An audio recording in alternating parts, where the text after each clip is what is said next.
Občas nám január mrazom do kosti prenikne, občas nás do blata šmykne. Ale v posledných dňoch nás skôr mrazom skúšal ako teplom. Dnes síce boli teploty vyššie, ale či to tak zostane aj naďalej, tak to sa dozviete práve teraz. Vítajte pri dnešnej predpovedi. Dobrý večer.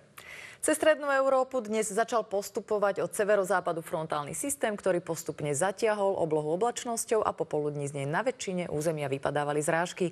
Jeho studená časť, teda studený front, bude ešte aj dnes v noci postupovať cez Slovensko smerom na východ a to znamená, že naďalej bude z jeho oblačnosti pršať alebo snežiť. Zrážky budú v noci vo vyšších polohách väčšinou snehové, ale v nížinách na juhozápade a západe sa dážď bude miešať so snehom alebo bude iba pršať. Ak sa cez deň vyskytnú zrážky, tak budú už väčšinou len snehové. Po prechode spomínaného studeného frontu sa začne od severozápadu ochladzovať, pretože k nám bude opäť prúdiť studený vzduch, čo znamená, že tohto roku nás tzv. Trojkráľová zima neminie. Zajtra sa teda bude Slovensko nachádzať v teplotnom pásme od 0 do plus 5 stupňov, ale s ďalším ochladením treba rátať už v nedeľu. Čo sa týka vetra, tak ten dnes fúkal spočiatku ešte od juhu, na horách dokonca naberal až silu výchrice, ako to bolo napríklad aj na Chopku. Na západe sa už začal meniť jeho smer, no a zajtra už bude fúkať od západu až severozápadu rýchlosťou okolo 55 km za hodinu, pričom v horských oblastiach nezoslabne a opäť bude mať až silu výchrice, čo je rýchlosť okolo 100 a viac kilometrov za hodinu. Tak ako dnes, tak aj v noci a zajtra platí upozornenie najmä na tvorbu poľadovice. Na otvorených úsekoch ciest a tiež aj v horských oblastiach vám jazdu môže komplikovať aj nárazový vietor.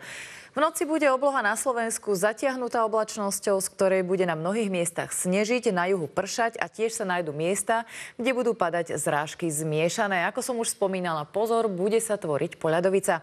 Do rána sa vzduch ochladí na plus 4 až minus 4 stupne, na východe až do minus 6. Fúkať má až búrlivý západný až severozápadný vietor, na horách bude dosahovať až silu výchrice.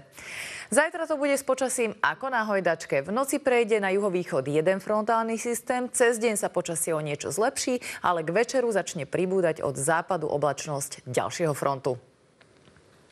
Na západnom Slovensku bude teda spočiatku oblačno, neskôr sa oblačnosť zmenší, ale k večeru začne opäť od západu pribúdať. Ojedinele sa vyskytnú na severe snehové prehánky. Teplota vystúpi na 1 až 5 stupňov, ojedinele môže byť o stupeň až 2 teplejšie. Fúkať bude silný až prudký severný až severozápadný vietor.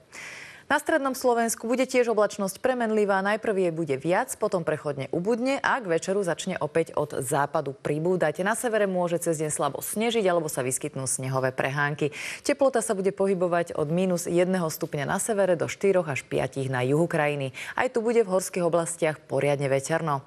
No a na východe nášho územia bude zajtra zväčša oblačné počasie s ojedinelými snehovými prehánkami. Bude tu aj najchladnejšie, a to od minus 2 stupňov na severe do plus 2 na juhu krajiny. V nižších polohách tu má fúkať slabšie. V horských oblastiach bude prevažne polooblačno až oblačno. Spočiatku s ojedinelými snehovými prehánkami, ale k večeru oblačnosť pribudne a s ňou aj ďalšie sneženie. V nadmorskej výške 1500 metrov sa ochladí na minus 4 až minus 5 stupňov a zároveň bude fúkať prudký až búrlivý vietor. V nedeľu bude na horách nepriaznivé, zamračené počasie so snežením a zároveň aj s prudkým až búrlivým vetrom. Biopredpoveď na zajtra predpokladá 3, čo je mierna záťaž. V ďalších dňoch k nám bude naplno prúdiť chladný arktický vzduch, čiže sa k nám vrátia mrazivé dni a aj noci. Počasie bude v nedeľu v noci prevažne zamračené, na mnohých miestach bude snežiť, v nížinách na juhozápade to budú zrážky zmiešané, takže naďalej rátajte aj s poľadovicou. Cez deň už bude zväčša iba snežiť, na severe miestami aj trvalejšie. V pondelok sa počasie postupne zlepší a vyjasní, bude prevažne poloblačno, miestami ešte so snehovými prehánkami, najmä však na severe a východe. V utorok nás čaká polooblačný deň s ojedinelými snehovými prehánkami, no a v stredu má byť prevažne slnečno s rannými lokálnymi hmlami. Naďalej bude aj veterno. Ako vidíte, postupne sa bude ochladzovať, kým v nedeľu vystúpi denná teplota na minus 3 až plus 4 stupne, do stredy sa postupne ochladí na minus 8 až minus 2 stupne, zosilnia aj nočné mrazy. A teraz sa pozrime na počasie v Európe. Na španielskom pobreží bude zajtra krásne slnečno s teplotou od 16 do 19 stupňov. Podobne bude aj na pobreží Turecka, kde sa budú teploty pohybovať okolo 15 až 16 stupňov. Pekne bude síce aj na severe Európy, kde má prevládať polooblačné počasie bez rážok, ale teploty sú tam podstatne nižšie. Napríklad v Štokholme budú len plus 3 stupne. U našich susedov v Prahe bude podobne ako u nás, teda prevažne zamračené so snehovými prehánkami a len okolo plus 2 stupňov. Na britských ostrovoch sprchne zajtra len v oblasti Dublinu. snehu. Teplota sa tam bude pohybovať od 4 do 10 stupňov. V Karibiku bude aj zajtra slnečno s lokálnymi prehánkami a teplota sa bude pohybovať od 28 do 32 stupňov. Na záver ešte snehové správy. Na Chopku je momentálne okolo 20 až 35 cm snehu. Jeho kvalita je dobrá. Výborne je na tom s výškou snehu Liptovská Teplička, kde je až 80 cm. Dobre je na tom aj Zuberec, kde majú zhruba 40 cm snehu. Veľmi dobré podmienky majú Martinky, kde je takisto okolo 40 cm.